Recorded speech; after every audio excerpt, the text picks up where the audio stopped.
সকাল সকাল জমির দিকে আসলাম, সর্ষের জমিতে। দেখুন সর্ষের গাছে সব ফুল চলে এসছে, প্রায় সব গাছে ফুল চলে এসছে। দেখো,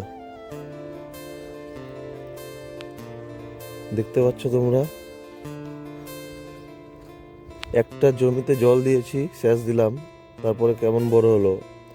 বেশি সেচ লাগে না সর্ষের জমিতে। এই দেখো, শুনেছিলাম তখন তোমাদের আর একটা ভিডিওতে দেখিয়েছিলাম যে যে পাশের জমিতে এক দাদু শশা বুনেছিল, তো সেই শশাটা তোমাদের দেখাচ্ছি কেমন হয়েছে এখন। এই দেখুন,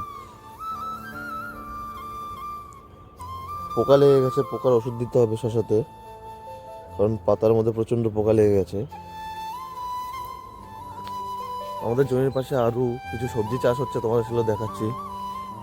এই দেখো, যে টমেটো গাছ, টমেটো গাছে প্রায় ফুল চলে এসছে, ধরবে। এই সাইডে আছে বেগুন গাছ, তো সামনে তোমাদের দেখাচ্ছি গাজর গাছও আছে। চলো, এই দেখো, এগুলো সব গাজর গাছ। এগুলো আস্তে আস্তে বড় হবে, তো এগুলো সব